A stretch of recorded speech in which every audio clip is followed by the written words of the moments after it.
नमस्कार विद्यार्थी मित्रांनो, या व्हिडिओमध्ये आपण उष्णता म्हणजे हीट या प्रकरणावर यापूर्वी MPSC आणि स्टाफ सिलेक्शन कमिशन या परीक्षांमध्ये विचारलेले प्रश्न आणि त्यांचं विश्लेषण पाहणार आहोत. पहिले दोन प्रश्न आहेत.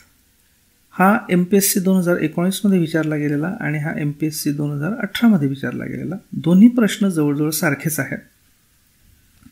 याच्यात दोन विधानं दिलेली आहेत. या दोन्ही विधानांमध्ये महत्त्वाच्या कन्सेप्ट आहेत. ते म्हणजे हवेतलं बाष्पाचं प्रमाण, सापेक्ष आर्द्रता, निरपेक्ष आर्द्रता, कमाल बाष्पधारण शक्ती. याच्यासाठी आपण आधी या बेसिक कन्सेप्ट समजून घेऊयात. आपल्या सायन्स ऑल इन वन पुस्तकामध्ये आर्द्रता म्हणजे काय, निरपेक्ष आर्द्रता, सापेक्ष आर्द्रता आणि याच्याशी संबंधित सर्व कन्सेप्ट्स आपण व्यवस्थित कव्हर केलेले आहेत. आता आपण आर्द्रता म्हणजे काय ते आधी पाहूयात. समजा ही एकक आकारमानाची हवा आहे. ती 1 मीटर क्यूब असेल किंवा सेंटीमीटर क्यूब असेल किंवा लिटर असेल. आता या हवेमध्ये हे जे मी छोटे छोटे सर्कल्स दाखवलेले आहेत, असं समजा की या मोकळ्या जागा आहेत की ज्याच्यामध्ये बाष्प समाविष्ट होऊ शकतं. सध्या याच्यामध्ये कुठलंही बाष्प नाहीये. हे जे छोटे छोटे तुम्हाला कलरफुल डॉट्स दिसत आहेत ते म्हणजे हवेतल्या वेगवेगळ्या वायूंचे कण आहेत आणि हे बाष्पाच्या जागा मोकळ्या आहेत. ठीक आहे. आता ज्यावेळी हवेमध्ये बाष्प नसतं कुठलंही, त्यावेळी आपण साधारणतः त्या हवेला कोरडी हवा म्हणतो. या उलट जेव्हा या हवेमध्ये बाष्प समाविष्ट होतं त्यावेळी ती हवा थोडीशी दमट होते बाष्पामुळे. आपण जर बाथरूममध्ये गेलो, अत्यंत गरम पाण्याने आंघोळ केली तर त्या बाथरूममध्ये पाण्याची वाफ भरून राहते आणि म्हणून आपल्याला तिथे थोडा दमटपणा जाणवतो. तीच फिलिंग आपल्याला उन्हाळ्यामध्ये जर अचानक पाऊस पडला तर त्यावेळी पण येते, पावसाळ्यामध्ये येते. म्हणजे हवेमध्ये ज्यावेळी बाष्प मिसळतं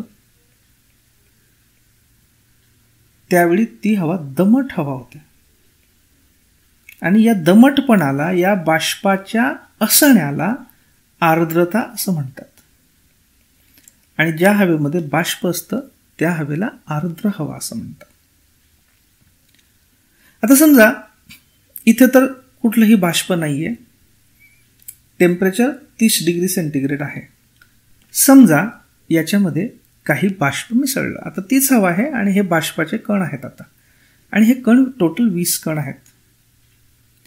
आता मी हे जे 20, 100, 50 काही आकडे सांगणार आहे ते बाष्पाचं वस्तुमान आहे आणि ते आपण फक्त आपल्याला संकल्पना व्यवस्थित समजावी एवढ्यासाठी घेतलेलं आहे. तर समजा आता या हवेमध्ये 20 कण, 20 वस्तुमानाचं बाष्प मिसळलं. तर आता ही हवा थोडीशी आर्द्र झाली, दमट झाली. आता या हवेमध्ये हे जे 20 वस्तुमानाचं बाष्प आहे, या 20ला म्हणतात निरपेक्ष आर्द्रता. यालाच इंग्लिशमध्ये म्हणतो आपण ॲब्सोल्यूट ह्युमिडिटी. निरपेक्ष किंवा ॲब्सोल्यूट हे शब्द आपण केव्हा वापरतो, जेव्हा आपण एखाद्या गोष्टीची कुणाशीही तुलना करत नाही त्यावेळी आपण त्या गोष्टीला निरपेक्ष म्हणतो किंवा ॲब्सोल्यूट म्हणतो, कुणाशी तुलना नाही. तर या हवेमध्ये 30 डिग्री सेल्सिअस तापमानाला 20 वस्तुमान एवढे बाष्प त्या हवेमध्ये आहे. म्हणजे या बाष्पाची निरपेक्ष आर्द्रता, ॲब्सोल्यूट ह्युमिडिटी ही 20 आहे. तिचं युनिट मासचं कुठलं तरी युनिट असेल. ओके. आता प्रत्यक्षात या हवेमध्ये या जागा आहेत की इथे बाष्प मावू शकतं, सामावू शकतं, आणि या जागा टोटल 100 आहेत या 20 सहित. म्हणजे टोटल 100 एवढं बाष्प, 100 वस्तुमाना एवढं बाष्प त्याच्यात बसू शकतं. 100 वस्तुमाना एवढं बाष्प बसू शकतं. तर हे जे मॅक्सिमम बाष्प बसू शकतं, हे जे टोटल 100 स्पेसेस आहेत, याला म्हणतो आपण कमाल बाष्पधारण क्षमता. कमाल बाष्पधारण क्षमता. कमाल म्हणजे जास्तीत जास्त आणि बाष्पधारण म्हणजे बाष्प धारण करण्याची क्षमता. म्हणजे इथे 100 कण बाष्प बसू शकतं. याचा अर्थ या हवेची 30 डिग्री सेल्सिअसला कमाल बाष्पधारण क्षमता किती आहे? 100 युनिट आहे. ओके.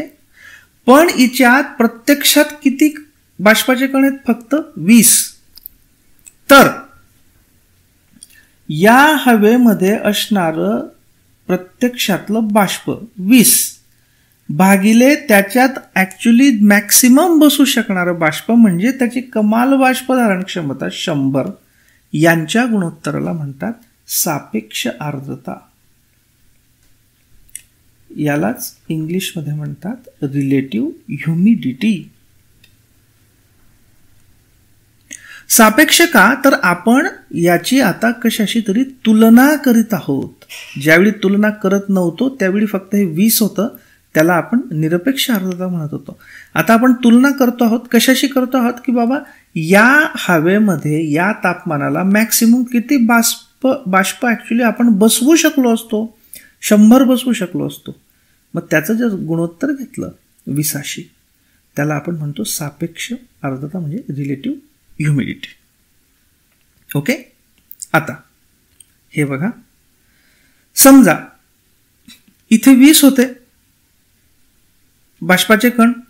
समजा अजून बाष्प या हवेमध्ये आलं किंवा आपण टाकलं आणि सगळेच्या सगळे 100 जागा भरल्या, म्हणजे जी कमाल बाष्पधारण क्षमता होती ती सगळीच्या सगळी भरली.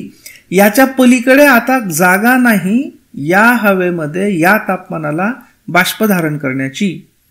अशा हवेला म्हणजे ज्या हवेमध्ये कमाल बाष्पधारण क्षमते एवढे बाष्प असतं म्हणजे संपूर्ण फुल असतं, अशा हवेला म्हणतात संपृक्त हवा, सॅच्युरेटेड एअर. आणि याच्यामध्ये जितकी क्षमता होती तितकं बाष्प नव्हतं, अशा हवेला म्हणतात असंपृक्त हवा म्हणजे अनसॅच्युरेटेड एअर. ओके. तर आपण आर्द्रता म्हणजे काय पाहिलं, निरपेक्ष आर्द्रता म्हणजे काय पाहिलं, सापेक्ष आर्द्रता म्हणजे काय पाहिलं आणि सॅच्युरेटेड एअर म्हणजे काय पाहिलं. आता मला सांगा की ही सॅच्युरेटेड एअर आहे, याची सापेक्ष आर्द्रता किती असेल? सापेक्ष आर्द्रता म्हणजे काय? ऍक्च्युअल असलेलं आर्द्र. ऍक्च्युअल असलेलं किती आहे? फुल भरलंय म्हणजे 100.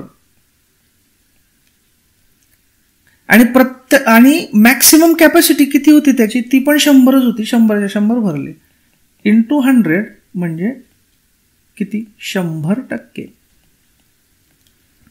किंवा डेसिमल मध्ये म्हटलं तर हिची आपण सापेक्ष आर्द्रता म्हणू शकू 1 डेसिमल मध्ये. आणि पर्सेंटेज म्हटलं तर 100. म्हणजे संपृक्त हवेची सापेक्ष आर्द्रता 100% असते. असंपृक्त हवेची सापेक्ष आर्द्रता 100%पेक्षा कमी असते. ओके. तर या कन्सेप्ट झाल्या आणि या तुम्हाला समजल्या असतील अशी मी अपेक्षा करतो. आता या बॅकग्राऊंडला आपण हे 2 प्रश्न पाहूयात. पहिला प्रश्न आहे, किंबहुना दोन्ही प्रश्न सारखेच आहेत. विशिष्ट तापमानावर आपल्या इथे आपण 30 डिग्री सेल्सिअस घेतलं होतं. ठराविक आकारमानाच्या आपण एक एकक आकारमान घेतलं होतं. हवेत असलेले बाष्पाचे प्रमाण म्हणजे त्या हवेची सापेक्ष आर्द्रता. म्हणजे त्या आकारमानाला त्या तापमानावर असलेलं बाष्पाचं प्रमाण हे सापेक्ष होतं का? नाही, हे निरपेक्ष होतं. ऍक्च्युअल जे होतं ना, ऍक्च्युअल बाष्पाचं प्रमाण हे ऍक्च्युअली निरपेक्ष आर्द्रता असते. ॲब्सोल्यूट. कारण इथे कोणाशी कंपॅरिझन नाहीये, म्हणजे हे विधान चुकीचं आहे. दुसरं विधान आहे की हवेची निरपेक्ष आर्द्रता आणि त्याच तापमानावर त्या हवेची कमाल बाष्पधारण शक्ती. आता हे जे गुणोत्तर होतं आपण बघितलं की या हवेमध्ये असलेलं ऍक्च्युअल बाष्प 20 आणि ऍक्च्युअल बाष्पालाच आपण काय म्हणतो? निरपेक्ष आर्द्रता डिवायडेड बाय कमाल बाष्पधारण क्षमता. म्हणजे विशिष्ट तापमानाला विशिष्ट आकारमानाच्या हवेची निरपेक्ष आर्द्रता म्हणजे ऍक्च्युअल बाष्पाचं प्रमाण डिवायडेड बाय तिची कमाल बाष्पधारण शक्ती किती मावू शकतात यांच्या गुणोत्तराला आपण सापेक्ष आर्द्रता म्हणतो. यांनी काय दिलेलं स्टेटमेंट की या गुणोत्तराला विशिष्ट आर्द्रता म्हणतात. नो, याला सापेक्ष आर्द्रता म्हणतात. म्हणजे हे विधान सुद्धा चुकीचं आहे. याचा अर्थ अ आणि ब ही दोन्ही विधानं चुकीची आहेत. हा प्रश्न जसाच्या तसाच आहे, त्यामुळे त्याचंही उत्तर दोन्ही विधाने चूक असं आहे.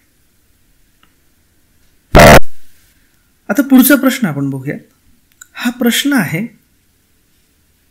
ज्या तापमानाला हवा बाष्पाने संपृक्त होते त्या तापमानाला डॅश डॅश म्हणतात. बाष्पाने संपृक्त म्हणजे काय की जेवढी तिची कमाल बाष्पधारण क्षमता आहे तेवढी आर्द्रता तिच्यामध्ये आहे किंवा तेवढे बाष्पाचे कण तिच्यामध्ये आहेत. या तापमानाला काय म्हणतात? तर याच्यामध्ये एक बेसिक कन्सेप्ट आहे, ती कन्सेप्ट आपण बघूया. हा प्रश्न सुद्धा तसाच आहे. हवेमधील पाण्याच्या बाष्पाची संपृक्तता ज्या तापमानाला होते त्याला डॅश डॅश म्हणतात. आपल्या सायन्स ऑल इन वन पुस्तकामध्ये दवबिंदू तापमान म्हणजे काय हे आपण एक्सप्लेन केलेलं आहे. आणि सगळ्यात महत्त्वाचं म्हणजे जसं आपण तापमान कमी जास्त करत जातो तशी हवेची संपृक्तपणाची पातळी कशी कमी होत जाते आणि त्यानुसार दवबिंदू तापमान कसं येतं हे व्यवस्थित एक्सप्लेन केलेलं आहे. आता आपण दवबिंदू तापमान म्हणजे काय ही कन्सेप्ट समजून घेऊयात. समजा ही एकक आकारमानाची हवा आहे. हिचं टेम्परेचर आहे 20 डिग्री सेल्सिअस. हिच्यामध्ये हे जे आहेत वायूचे कण आहेत वेगवेगळे, हे जे कलरफुल कण तुम्हाला दिसत आहेत, हे जे मोठे गोल आहेत निळसर रंगाचे, हे म्हणजे त्या हवेतलं ऍक्च्युअल बाष्प आहेत. हे बाष्पकण आहेत. आणि हे जे खाली गोल दिसत आहेत तुम्हाला, इथे बाष्पकण बसू शकतात या हवेमध्ये, पण तेवढे बाष्पकण नाहीत. ओके. आता जे टोटल बाष्पकण आहेत म्हणजे हे ऍक्च्युअल असलेले बाष्पकण आणि या खाली असलेल्या जागा या मिळून टोटल प्रत्यक्षात 50 आहेत. ओके. म्हणजे 50 ही तिची कमाल बाष्पधारण क्षमता आहे त्या हवेची. ओके. कमाल बाष्पधारण क्षमता. प्रत्यक्षात मात्र किती आहेत? प्रत्यक्षात आता खाली किती आहेत ते बघू आपण. 1 2 3 4 5 6 7 8 9 आणि 10. 10 खाली आहेत म्हणजे प्रत्यक्षात 40 आहेत. ओके. ही 40 म्हणजे काय? निरपेक्ष आर्द्रता. आपल्याला माहिती आहे ऍक्च्युअल बाष्पकण. 50 ही कमाल बाष्पधारण क्षमता. मग आता ही हवा या तापमानाला संपृक्त आहे की असंपृक्त आहे? ही असंपृक्त आहे, कारण अजून 10 बाष्पकण हिच्यात बसू शकतात. म्हणजे ही बाष्पाने संपृक्त नाही, सॅच्युरेटेड नाही, म्हणजे अनसॅच्युरेटेड आहे. ओके. आता समजा मी या हवेचं तापमान कमी केलं, 20च्या ऐवजी 15 डिग्री सेल्सिअस केलं. तर काय होतं की इथे 20 डिग्री सेल्सिअसला या हवेमध्ये एकूण 50 बाष्पकण बसू शकत होते. म्हणजे तिची कॅपॅसिटी कमाल बाष्पधारण क्षमता 50 होती. जसं आपण टेम्परेचर कमी करतो तशी या हवेची कमाल बाष्पधारण क्षमता कमी होते. म्हणजे तिच्यात कमी बाष्पाचे कण बसू शकतात. कशामुळे? तापमान कमी झाल्यामुळे. आता इथे ऍक्च्युअल जे आहेत ते पुन्हा 40 आहेत. जसे इथे 40 होते. ओके. 40 बाष्पकण आहेत. मात्र हिची बाष्पधारण करण्याची क्षमता कमी झालेली आहे. त्याच्यामुळे बघा हे खाली जागा आहेत ना त्या इथे जास्त होत्या, इथे कमी झालेल्या आहेत. 5 ने कमी झालेल्या आहेत. आता खाली जागा किती आहेत बघा. 1 2 3 4 आणि 5. म्हणजे 40 भरलेले आणि हे 5 खाली. म्हणजे हिची कमाल बाष्पधारण क्षमता किती आता 45 आहे. मॅक्सिमम 45 बसू शकतात आणि 40 आहेत. म्हणजे अजूनही ही हवा असंपृक्तच आहे, पण हिची असंपृक्तता थोडी कमी झालेली आहे. यावेळी हिची सापेक्ष आर्द्रता किती होती? 40/50 म्हणजे 4/5 बरोबर. म्हणजे किती? 0.8 किंवा 80%. आता इथे काय झालं की एक लक्षात घ्या, इथे पण 40च बाष्पकण होते, इथे पण 40च बाष्पकण आहेत, पण हिची बाष्प धारण करण्याची क्षमताच कमी होऊन गेली. त्यामुळे आता इथे सापेक्ष आर्द्रता किती असेल? 40 ऍक्च्युअल भागिले मॅक्सिमम किती होऊ शकतात? तिची धारण क्षमता 45. 40/45 जी काही येईल ती ही येते 0.88 किंवा 88%. म्हणजे आता इथे बघा की इथे 80% सापेक्ष आर्द्रता होती, इथे आता ती 88% झाली. म्हणजे ही संपृक्ततेकडे जाते. पण ऍक्च्युली आपण बाष्प वाढवलेलं नाही, हे लक्षात ठेवा. तापमान कमी झाल्यामुळे ती संपृक्ततेकडे जाते. आता समजा हे तापमान आपण 15 वरनं आणखी कमी केलं, 10 केलं. 10 केल्यानंतर कदाचित आता इथे तरी 5 जागा शिल्लक होत्या, म्हणजे 5 अजून बाष्पकण बसू शकत होते. इथे आता ते 5 जागा पण गेल्या टेम्परेचर कमी केल्यामुळे, आणि आता इथे जागा शिल्लक नाही. आणि प्रत्यक्षात किती आहेत? 40च आहेत. ओके, प्रत्यक्षात 40 आहेत, आणि आता त्याची कॅपॅसिटी पण कमी झाली, म्हणजे 40चीच कॅपॅसिटी आहे, आणि 40च्या 40 भरलेल्या आहेत. आता हिची आर्द्रता, सापेक्ष आर्द्रता किती झाली? ऍक्च्युअल असणारे भागिले मॅक्सिमम कॅपॅसिटी बरोबर 1, म्हणजेच 100%. 100% हिची सापेक्ष आर्द्रता झाली, म्हणजे ही हवा काय झाली? संपृक्त झाली. कारण हिची आता कॅपॅसिटीच कमी झाली, 40च बसू शकतात, आणि 40 तर आहेतच आधीपासून. म्हणजे ही हवा 10 डिग्री सेल्सिअसला संपृक्त झाली. हे जे 10 डिग्री सेल्सिअस आहे, म्हणजे हे इमॅजिनरी आहे, मी तुम्हाला फक्त कन्सेप्टसाठी सांगतोय. याला आपण म्हणणार दवबिंदू तापमान, इंग्लिशमध्ये म्हणणार याला ड्यू पॉइंट. आणि दवबिंदू तापमान याला का म्हणायचं? कारण याच्या पुढे जर आपण अजून बाष्प याच्यात टाकलं, या हवेमध्ये अजून बाष्प आलं, तर आता त्या बाष्पाला सामावून घेण्यासाठी जागाच नसल्यामुळे या बाष्पाचं पाण्याच्या कणांमध्ये, बिंदूंमध्ये, दवबिंदूंमध्ये रूपांतर व्हायला सुरुवात होईल. म्हणून या तापमानाला म्हणतात दवबिंदू तापमान. इथे पुन्हा एक लक्षात घ्या, 20 डिग्री तापमानात पण याच्यामध्ये 40 बाष्पकण होते. तापमान 15 डिग्री केलं तेव्हा पण याच्यात 40 बाष्पकण होते. तापमान 10 डिग्री केलं तेव्हा आपण याच्यात 40 बाष्पकण होते. म्हणजे तेच बाष्प होतं, पण तापमान कमी होत गेल्यामुळे त्याची कॅपॅसिटी कमी होत गेली बाष्प धारण करण्याची, आणि या तापमानाला ती संपृक्त झाली. या तापमानाला म्हणतात दवबिंदू तापमान. मग तुम्ही जर हिवाळ्यात बघितलं की जसं जसं तापमान वातावरणाचं कमी होत जातं, एक विशिष्ट तापमान असं येतं की आपले जे कदाचित डायनिंग टेबलवर किंवा आपल्या रॅकमध्ये ठेवलेले काचेचे ग्लास वगैरे असतील, त्यांच्या बाहेरच्या पृष्ठभागावर थोडे थोडे बाष्पाचे कण तयार होतात, असे दवबिंदूचे कण तयार होतात. म्हणजे त्याच्या पूर्वी पण हवेमध्ये जे बाष्प होतं ते तेवढंच होतं, पण तापमान कमी होत गेल्यामुळे बाष्प धारण करण्याची क्षमता कमी होत गेली हवेची, आणि एका विशिष्ट तापमानाला त्या बाष्पाचं दवबिंदूंमध्ये रूपांतर झालं. ते तापमान म्हणजे ड्यू पॉइंट. ओके, तुम्हाला आशा आहे की ही संकल्पना तुम्हाला व्यवस्थित समजली असेल. आता आपण प्रश्नाकडे जाऊ. आता तुम्हाला प्रश्न लगेच समजेल. ज्या तापमानाला हवा बाष्पाने संपृक्त होते त्या तापमानाला मग काय म्हणतात? दवबिंदू. हवेमधील पाण्याच्या बाष्पाची संपृक्तता ज्या तापमानाला होते त्या तापमानाला काय म्हणतात? दवाचा बिंदू. शब्द वेगळा आहे थोडासा, इंग्लिशमध्ये मात्र सेम आहे. तर ड्यू पॉइंट लक्षात ठेवायचं. ओके, आता आपण पुढच्या प्रश्नाकडे वळू.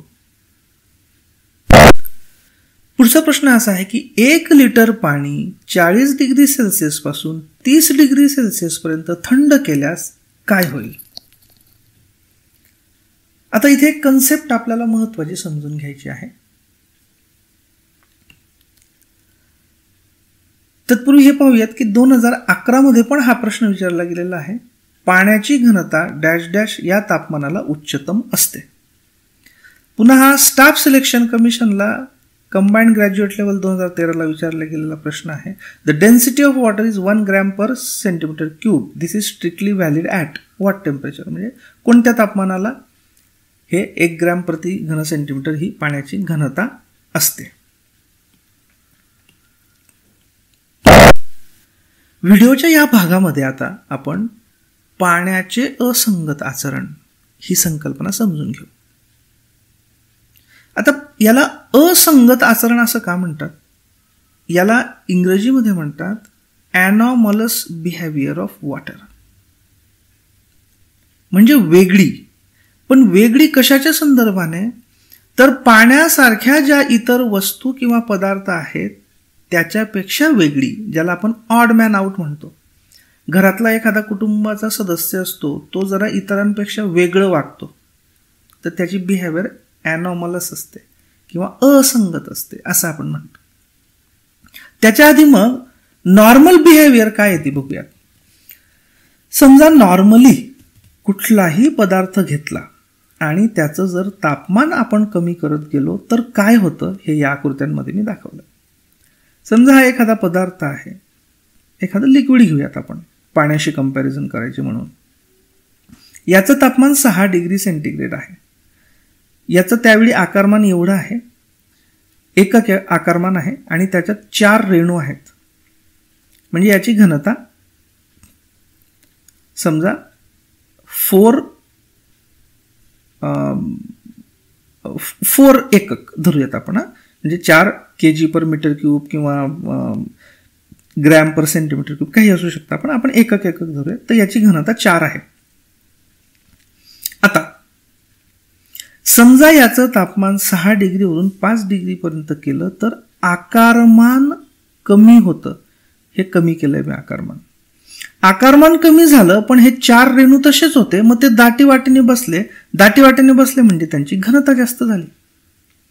समजा 5 डिग्रीवरनं मी तापमान 4 डिग्री केलं तर हे आकारमान पुन्हा कमी होईल. आता हे 4 रेणू परत जास्त दाटीवाटीने बसतील म्हणजे याची घनता वाढेल. अशा पद्धतीने आपण जसजसं 6 डिग्रीपासून खाली खाली खाली खाली जात जाऊ तसं आकारमान कमी कमी होत जाईल आणि घनता मात्र वाढत जाईल. हे झालं संगत म्हणजे नॉर्मल आचरण. आता पाण्याच्या बाबतीत नेमकं काय होतं ते आपण बघूयात. हे इकडे जे आचरण आहे हे मी पाण्याचं दाखवलेलं आहे. समजा पाणी पण आपण 6 डिग्री सेल्सिअसला घेतलं. 6 डिग्रीला समजा एवढं आकारमान आहे पाण्याचं. मी 1 डिग्रीने तापमान कमी केलं तर आकारमान कमी होईल. आकारमान कमी झालं म्हणजे हे 4 रेणू दाटीवाटीने बसतील, घनता वाढेल. इथे संगत आचरण आहे, रेग्युलर आचरण आहे. 5 पासून 4 कमी केलं तर पुन्हा तेच होतं, आकारमान कमी होतं, घनता मात्र वाढते.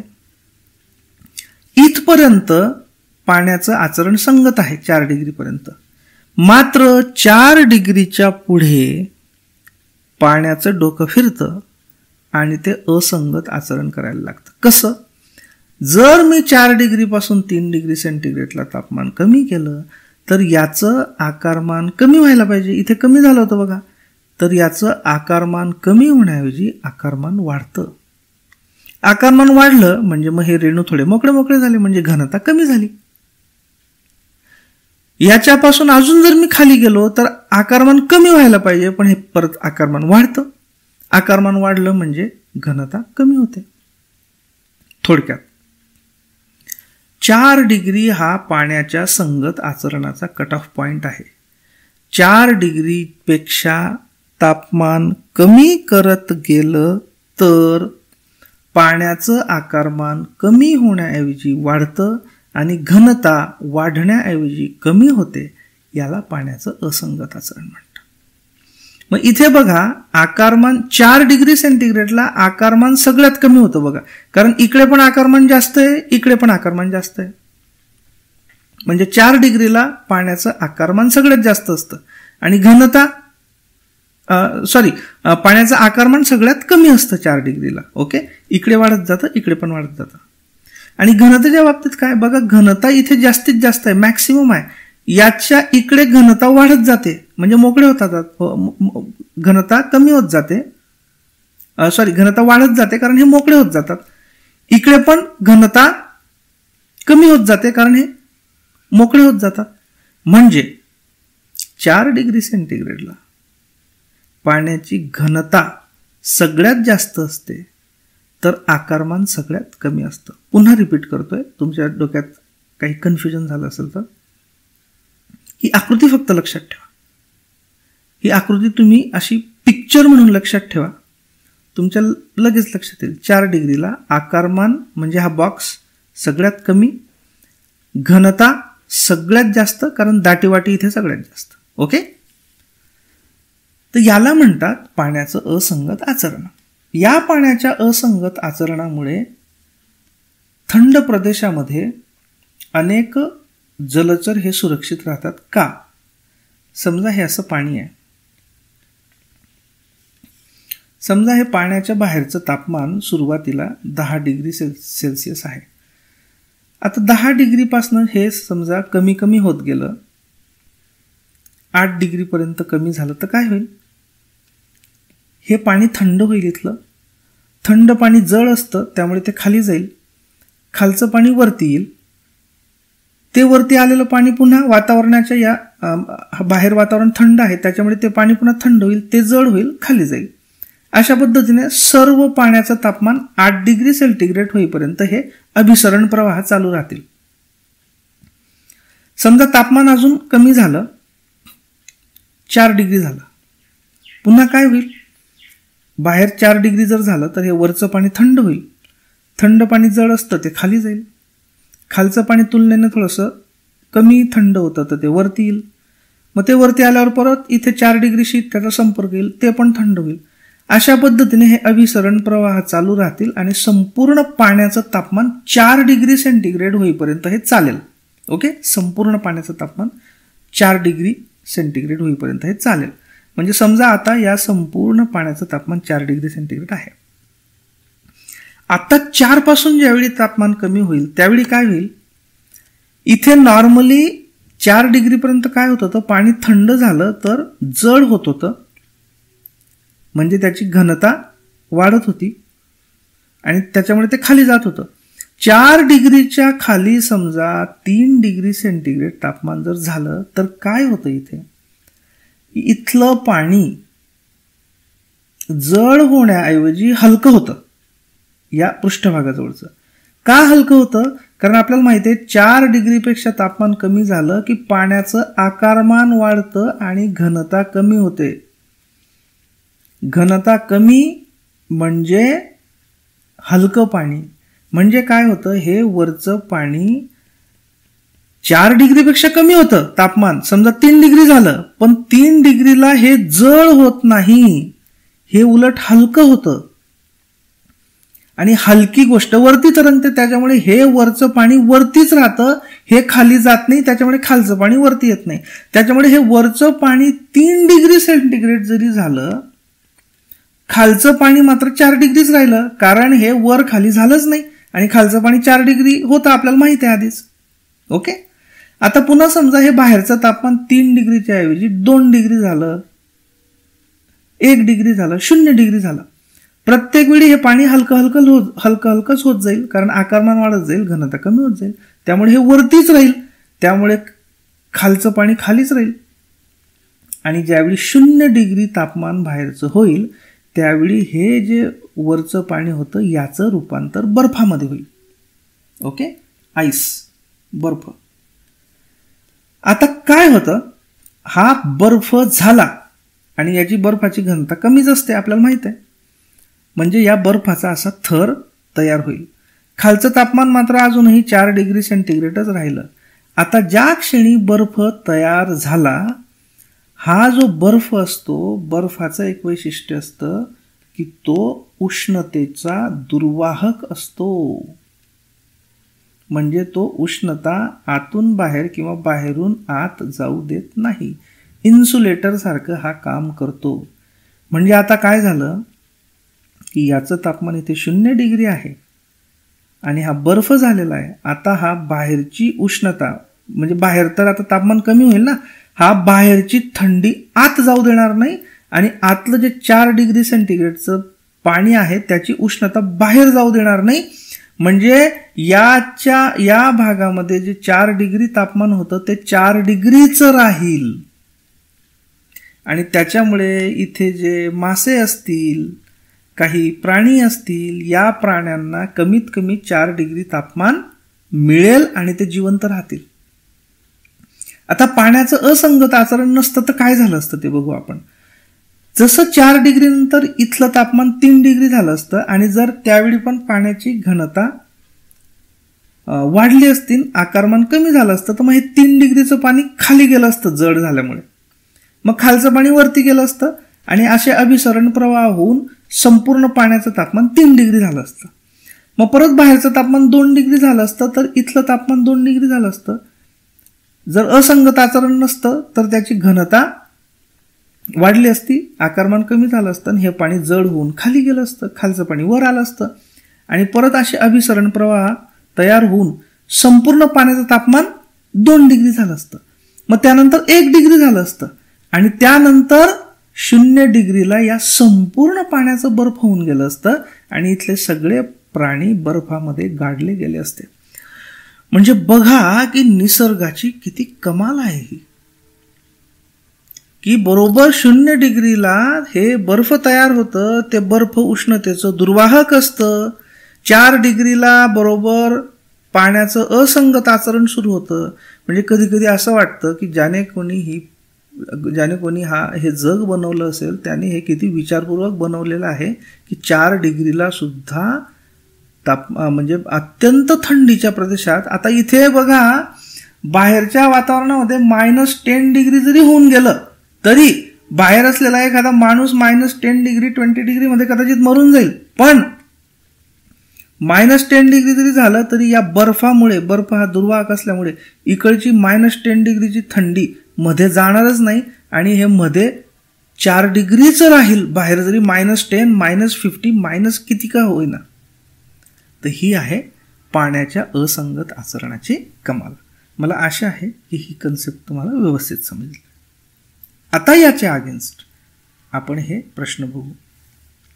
1 लिटर पाणी 4 डिग्रीपासून 3 डिग्रीपर्यंत थंड केलं, आपल्याला माहिती आहे. तर काय होईल? 4 डिग्रीपासून 3 डिग्रीपर्यंत थंड केलं, आपल्याला माहिती आहे. आकारमान कमी होईल का? No, wrong. आकारमान वाढेल आणि घनता मात्र कमी होईल, कारण ते 4 पासून 3 पर्यंत असंगत आचरण असतं. समजा हा प्रश्न मी बदलला. प्रश्न मी असा केला इथे की 6 डिग्रीपासून 5 डिग्रीपर्यंत कमी केलं, तर याचं उत्तर काय राहील? लक्षात ठेवा मित्रांनो, 4 डिग्रीपर्यंत त्याचं तापमान, त्याचं आचरण नॉर्मल असतं. त्यामुळे 6 पासून 5 पर्यंत जर कमी केलं तर त्याची बिहेवियर नॉर्मल राहील. म्हणजे आकारमान कमी होईल, घनता वाढेल. पण इथे 4 पासून कमी होत आहे तर तिथे असंगत आचरण दिसेल. म्हणजे 2 नंबरचं उत्तर. पाण्याची घनता कोणत्या तापमानाला उच्चतम असते आपण बघितलेलं आहे. आकृती पुन्हा तुम्हाला दाखवतो. 4 डिग्री तापमानाला घनता सर्वोच्च असते, आकारमान सगळ्यात कमी असतं. म्हणजे पाण्याची घनता कितीला उच्चतम असते? 4 डिग्री सेल्सिअस. हे पण तेच आहे. पाण्याची घनता 1 ग्रॅम प्रति ही जी मॅक्सिमम घनता असते ती किती असते? ती असते 1 gram per centimetre cube, CC, cubic centimetre. आणि ही असते 4 डिग्रीला. Okay, right. तर या पद्धतीने या प्रश्नांची आपण उत्तरं देऊ शकतो. आता आपण वळूयात पुढच्या प्रश्नाकडे. 2013चा प्रश्न आहे, हायग्रोमीटर कशावर आधारित आहे? तर लक्षात ठेवा मित्रांनो, सापेक्ष आर्द्रता म्हणजे रिलेटिव्ह ह्युमिडिटी मोजण्यासाठी हायग्रोमीटर हे उपकरण वापरलं जातं. आपल्या सायन्स ऑल इन वन पुस्तकामध्ये सापेक्ष आर्द्रतेशी संबंधित जो पॅरेग्राफ आहे तिच्यात आपण लिहिलंय बघा, सापेक्ष आर्द्रता मोजण्यासाठी हायग्रोमीटर वापरतात. याच्यात म्हणजे हायग्रोमीटरमध्ये आणि हायड्रोमीटरमध्ये गोंधळ करू नये. हायड्रोमीटर हे विशिष्ट गुरुत्व म्हणजे सापेक्ष घनता मोजण्यासाठी वापरतात, घनता, आर्द्रता नाही. तर हायग्रोमीटर हा असतो हायग्रोमीटर. हे बघा हायग्रो GRO, याच्यात सापेक्ष आर्द्रता मोजतात. ही सापेक्ष आर्द्रता आहे. सापेक्ष आर्द्रता अर्थात मॅक्सिमम 100 असू शकते, 100%, जिथे हवा संपृक्त असते. हायड्रोमीटर मात्र वेगळे असतात. D वाल्या हायड्रो हे विशिष्ट गुरुत्व मोजण्यासाठी वापरतात आणि काय मोजतो आहे याच्यानुसार याचे वेगवेगळे प्रकार पडतात. उदाहरणार्थ जे मिल्क असतं आपलं दुधाचं क्रीमीनेस, क्रीमचं प्रमाण कारण किंवा डेन्सिटी, घनता मोजण्यासाठी जो हायड्रोमीटर वापरतात त्याला स्पेशली लॅक्टोमीटर म्हणतात.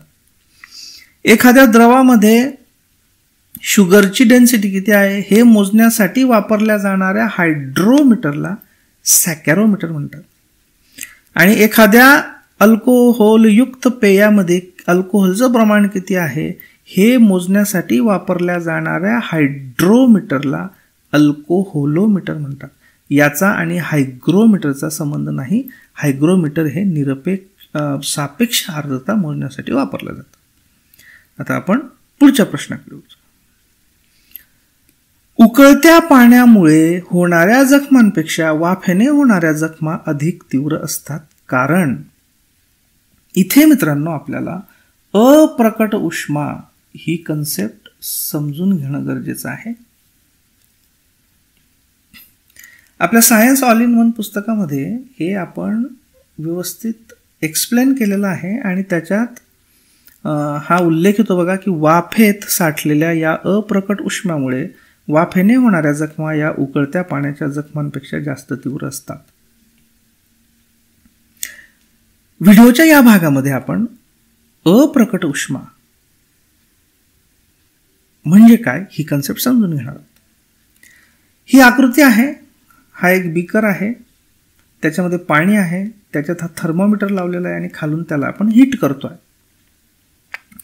आपण असं समजूयात की सुरुवातीला या पाण्याचं तापमान 40 डिग्री सेंटीग्रेड आहे आणि त्याच्यामध्ये 10 युनिट एवढी उष्णता आहे. ओके, कारण पाण्याचं विशिष्ट तापमान आहे म्हणजे त्याच्यात काही ना काही ऊर्जा असते, उष्णता रूपी ऊर्जा. ती समजा 10 युनिट आहे असं समजूयात आपण. समजा मी या बर्नरने अजून 10 युनिट एवढी उष्णता ऊर्जा याला दिली आणि त्यामुळे त्याचं तापमान 50 डिग्री सेंटीग्रेड झालं. मग 50 डिग्री सेंटीग्रेडला आधीची 10 होतीच 40 डिग्रीची, अधिक ही 10 ऍड केली, मग 50 डिग्रीला टोटल उष्णता किती झाली? 20 युनिट. अशा पद्धतीने मी असे 10 जूल एवढी उष्णता, जूल किंवा एकक एवढी उष्णता ऍड करत गेलो आणि प्रत्येक वेळी हे तापमान 10 डिग्री सेंटीग्रेडने वाढत गेलं आणि टोटल जी उष्णता आहे याच्यातली टोटल उष्णता ही 10 ने वाढत गेली. म्हणजे पहिले 10 होती, 20, 30, 40, 50, 100 डिग्रीला समजा 70 युनिट एवढी उष्णता झाली. म्हणजे 100 डिग्रीच्या पाण्यामध्ये 100 डिग्रीला पाणी उकळायला सुरुवात होते. म्हणजे उकळत्या पाण्यामध्ये टोटल उष्णता 70 युनिट एवढी आहे, हे लक्षात ठेवा. आता समजा 100 डिग्री तापमान या थर्मोमीटरने दाखवल्यानंतर मी अजून याला तापवत राहिलो आणि मी अजून 10 युनिट एवढी उष्णता दिली. आता काय एक्सपेक्ट करू आपण? प्रत्येक वेळी ज्यावेळी आपण 10 युनिट उष्णता वाढवत होतो प्रत्येक वेळी तापमान 10 ने वाढत होतं बघा. पण आश्चर्याची गोष्ट अशी की 100 डिग्री तापमान झाल्यानंतर मी त्याच्या पुढे पुन्हा जेव्हा 10 युनिट एवढी उष्णता ऍड करतो या पाण्याचं तापमान वाढत नाही. तो थर्मोमीटर मला 100 डिग्री सेंटीग्रेडच दाखवतो. मग समजा मला वाटलं की अरे काहीतरी चूक झाली असेल, आपण हीटर तो जो बर्नर आहे काहीतरी चुकीचा असेल म्हणून मी अजून 10 युनिट एवढी उष्णता दिली. परत पाहिलं की अरे तापमान तर वाढलंच नाही, 100 डिग्री सेंटीग्रेडच आहे. मी थर्मोमीटर बदलून पाहिला, त्याने पण 100 डिग्री सेल्सिअसच दाखवलं. असं का होतं? असं याच्यामुळे होतं की ज्यावेळी पाण्याचं तापमान 100 डिग्री सेल्सिअस झालं याच्यानंतर पाण्याचं वाफेत रूपांतर व्हायला सुरुवात होते. पण मग पाण्याचं वाफेत रूपांतर होतं म्हणजे नेमकं काय होतं? तर पाण्याच्या 2 रेणूंमध्ये जे हायड्रोजन बंध किंवा इतर प्रकारचे बंध असतात, समजा हा एक H2O आहे, H2O आहे, यांच्यातले बंध तुटायला लागतात आणि बंध तुटून पाण्याचं रूपांतर वाफेमध्ये व्हायला लागतं. हे रेणू वेगळे वेगळे व्हायला लागतात आणि त्याचं वाफेत रूपांतर व्हायला लागतं. म्हणजे ही जी 10 युनिट उष्णता मी दिली होती, ती उष्णता फक्त या पाण्याच्या रेणूंमधले बंध तोडण्यासाठी वापरली जात आहे. ती पाण्याचं तापमान वाढवण्यासाठी वापरली जात नाही. समजा अजून 10 युनिट मी उष्णता दिली तरी तापमान वाढलं नाही, कारण संपूर्ण पाण्याची वाफ झालेली नव्हती. त्यामुळे पुन्हा अजून जे 10 युनिट उष्णता मी दिली तिचा पण उपयोग पाण्यातल्या उरलेल्या पाण्याच्या रेणूंमधले बंध तोडण्यासाठी झाली. समजा अजून 10 दिली, तिच्याने पण तापमान वाढलं नाही, तर 100 डिग्री सेंटीग्रेडच राहिलं आणि ही 10 युनिट ऊर्जा देखील इथल्या पाण्याच्या बंधांना तोडण्यासाठी वापरली गेली. समजा इतकी उष्णता दिल्यावर संपूर्ण पाण्यातल्या सर्व रेणूंमधले बंध तुटले, म्हणजे त्याची पूर्ण वाफ झाली. तर आता या ठिकाणी एकूण ऊर्जा किती झाली? ही इथे 70 होती टोटल आणि त्याच्यात आपण ही 30 अजून ऍड केली, म्हणजे या ठिकाणी टोटल झाली 100 युनिट ऊर्जा. ती कशाच्या स्वरूपात आहे? उष्णतेच्या स्वरूपात आहे. म्हणजे आता बघा, मी हे तुम्हाला दाखवतोय. आता मी ही जी रेष ओढलेली आहे, कशासाठी ओढलेली? या रेषेच्या वरती हे 100 डिग्री तापमान असलं तरी हे 100 डिग्री तापमानाचं पाणी आहे. रेषेच्या वरती हे आहे पाणी 100 डिग्री तापमानाचं, आणि रेषेच्या खाली पण 100 डिग्री तापमान असलं तरी ही वाफ आहे रेषेच्या खालची.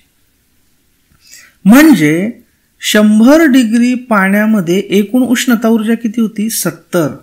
तर 100 डिग्री सेल्सिअसच्या उकळत्या पाण्यामध्ये उष्णता होती 70 युनिट.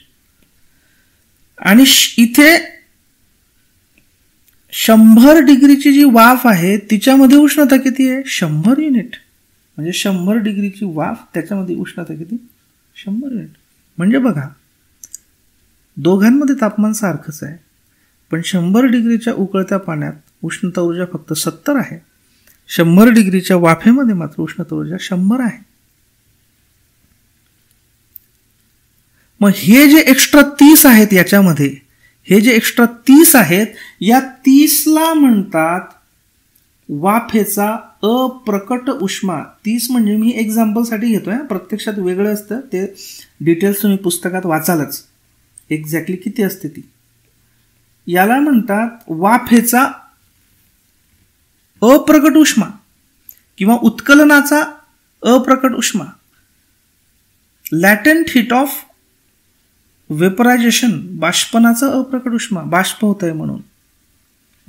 आता प्रश्न असा की याला अप्रकट का म्हणतात? इंग्लिशमध्ये याला म्हणतात लॅटेंट. लॅटेंट म्हणजे काय? न दिसणारा, छुपा रुस्तुम. आता अप्रकट किंवा लॅटेंट याला काय म्हणतात? बघा, इथे ज्यावेळी आपण हा उष्मा देत होतो तो तापमान वाढीच्या रूपाने प्रकट होत होता. प्रत्येक वेळी जेव्हा आपण हा उष्मा देत होतो, हे इथलं थर्मोमीटरचं जे आतला पारा आहे तो वरवर वरवर जात होता. म्हणजे आपण उष्णता देतो आहे हे इथे प्रकट होत होतं वर जाणाऱ्या पाऱ्याने. पण ही 30 युनिट उष्णता ज्यावेळी आपण देत होतो ही कुठेच प्रकट होत नव्हती, कारण या 30 युनिट उष्णता दिल्यानंतर तापमान वाढतच नव्हतं, हे इथेच होतं. म्हणजे 30 युनिट उष्णता देऊन सुद्धा ती इथे प्रकट होत नव्हती, तापमान वाढत नव्हतं, सेमच होतं. अशा पद्धतीने ही उष्मा, हा उष्मा या पाण्यामध्ये लपलेला असतो, तापमान वाढीच्या रूपाने प्रकट होत नाही, छुप्या रुस्तुम सारखा आतमध्ये लपून बसलेला असतो हा उष्मा. म्हणून या उष्म्याला अप्रकट उष्मा किंवा लॅटेंट हीट ऑफ वेपरायझेशन म्हणतात. आता आपला जो मूळ प्रश्न आहे, मूळ प्रश्न असा होता की उकळत्या पाण्यामुळे होणाऱ्या जखमांपेक्षा वाफेने होणाऱ्या जखमा अधिक तीव्र का असतात? याचं कारण म्हणजे 100 डिग्रीचं उकळतं पाणी पडलं आपल्या हातावर तर आपल्या हाताला किती उष्णता ऊर्जा हानी पोहोचवेल? 70. पण 100 डिग्रीची वाफ जर आपल्या हाताला लागली तर किती उष्मा ती आपल्या हातावर प्रयुक्त करेल? 100. म्हणजे वाफेने जास्त उष्मा येईल, म्हणून वाफेने होणाऱ्या जखमा म्हणजे तेवढ्याच तापमानाच्या वाफेने होणाऱ्या जखमा ह्या जास्त तीव्र असतात. आता आपण पुढच्या प्रश्नाकडे वळूया. बर्फ लाकडाच्या भुग्यात ठेवतात कारण काय? कारण बघा आपल्या याच्यामध्ये आपण इथे दिलेलं आहे की बर्फासारख्या पदार्थांचे पाण्यात रूपांतर होऊ नये म्हणून त्याला लाकडाच्या भुस्यासारख्या दुर्वाहकात जे निसर्गामध्ये वेगवेगळे पदार्थ आहेत त्यांचं 3 कॅटेगरीमध्ये क्लासिफिकेशन केलं जातं. सुवाहक, ज्याच्यातनं उष्णता सहजपणे वाहते. दुर्वाहक, ज्याच्यातनं उष्णता वाहतच नाही. आणि तिसरं म्हणजे अर्धवाहक, सेमीकंडक्टर्स, की ज्याच्यातनं थोड्याफार प्रमाणात वाहते.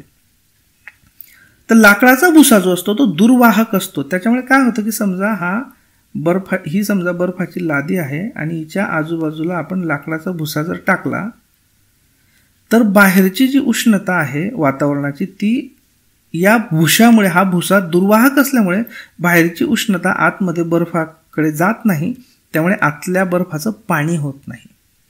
ओके, म्हणजे सॉडस्ट म्हणजे लाकडाचा भुगा हा पुअर कंडक्टर ऑफ हीट आहे, म्हणजे दुर्वाहक आहे, म्हणून त्याच्यात ठेवतात.